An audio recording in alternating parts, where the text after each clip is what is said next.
जो लोग अपनी मां को बोझ समझते हैं, उनके लिए यह वाकया एक आईना है जो दिखाता है कि मां की कदर न करने वाला इंसान आखिर खुद अपने ही अमल का फल काटता है।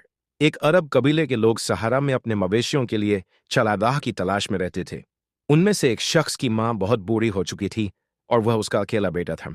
मां अक्सर अपनी याददाश्त खो देती थी और बेवजह बड़बड़ाती रहती थी। उसकी यह आदत बेटे को परेशान करती थी और उसे कबीले में शर्मिंदगी महसूस होती थी। एक दिन जब कबीले ने किसी और जगह जाने का फैसला किया, तो उस शख्स ने अपनी बीवी से कहा, जब हम कल रवाना होंगे तो मेरी मां को यहीं छोड़ देना।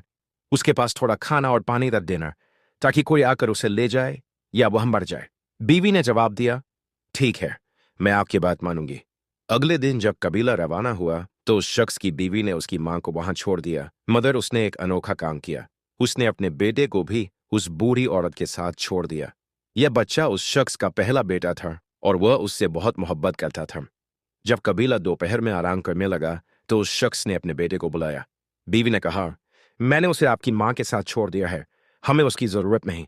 यह सुनकर वह शख्स हैरान और परेशान हो गया। बीवी ने कहा, क्योंकि वह भी तुम्हें इसी तरह सहरा में छोड़ देगा जैसे तुमने अपनी मां को छोड़ा है। यह बात उसके दिल पर बिजली बनकर गिरी। उसे फौरन अपनी गलती का एहसास हुआ। उसने बीवी से कुछ नहीं कहा, बस फौरन अपने घोड़े को तैयार किया और जल्दी से निकल गया अपनी मां और बेटे को वापस लाने के लिए। जब वह वहां पहुंचा तो देखा कि उसकी मां ने उसके बेटे को सीने से लगाया हुआ था और भेड़िए उनके चारों तरफ घूम रहे थे। मां पत्थर मार मार कर उन्हें दूर भगा रही थी और कह रही थी, दूर हो जाओ, यह मेरे बेटे का बच्चा है। यह मंजर देखकर वह शख्स बेहद शर्मिंदा हुआ। उसने फौरन कई भेड़ियों को मार डाला और बाकी भाग गए। उसने अपनी मां और बेटे को उठाया, मां के सर पर कई बोसे दिए और नदामत के आंसू बहाते हुए उन्हें वापस कबीले में ले आया। उस दिन के बाद वह अपनी मां की खिदमत में लग गया और उसकी आंखों से कभी जुदा ना होता।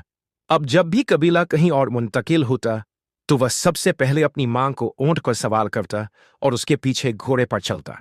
उसकी बीवी की अक्लमंदी ने उसे ऐसा सबक सिखाया जो वह कभी नहीं भूल सका। यह वाकया हमेशा याद दिलाता है कि मां सिर्फ एक रिश्ता नहीं, एक दुआ है जो जिंदगी भर इंसान के साथ चलती है। जो अपनी मां का दिल दुखाता है, असल में अपनी किस्मत को दुखाता है, और जो मां की खिदमत करता है, उसके लिए हर रास्ते पर अल्लाह की रहमत छाया रहती है।